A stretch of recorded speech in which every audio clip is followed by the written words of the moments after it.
Here are the nominees for the Pepsi Rookie of the Week for Week 1. We start with the Eagles getting some big play in the secondary from rookie Nate Allen. Exactly what they've been looking for is a new center fielder since Brian Dawkins left and went to Denver. In Jacksonville, Tyson Alualu, part of a strong defensive showing against the Broncos on Sunday. Hey, you remember all the consternation when they took him at number 10 in the draft? Yes. Everyone said you took him too high. They like the way he's playing. How about David Bass? 2 touchdowns rushing as the Lions built a 14-3 lead over the Chicago Bears. Looking for a lead runner after Kevin Smith blew out his knee last year, and they traded back in the first round to get the quick guy from Cal. One of the most impressive to me was this guy, Dexter McCluster, with this punt return here, 94-yard return, the Chiefs win over the Chargers. And don't label him, Alex. He's not just a running back. He's not just a receiver. He's not just a slot guy. He does it all.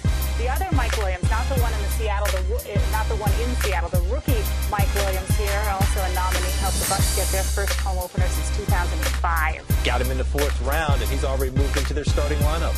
All right, so these are the Pepsi Rookie of the Week nominees: Allen, Alualu, Best, McCluster, and Williams. You can vote by logging on to NFL.com for the Pepsi Rookie of the Week 2010.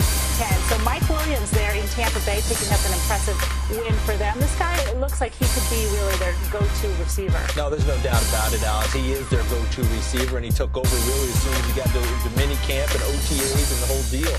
This is a guy that's really a first-round talent that they got in the 4th round due to his circumstances leaving Syracuse. Where did he quit the team? Was he asked to leave the team? Were there other incidents that had to be investigated and played out? I give Mark Dominik, the general manager of the Tampa Bay Buccaneers, and his brain trust, Raheem Morris, his head coach, a lot of credit for doing their homework, going right to the source, going right to the head coach there, Doug Marrone, and finding out what it was. And Doug Marrone spoke out very strongly in support of Mike Williams, and it's paying off for the Buccaneers. Did he have a better performance than you might have expected?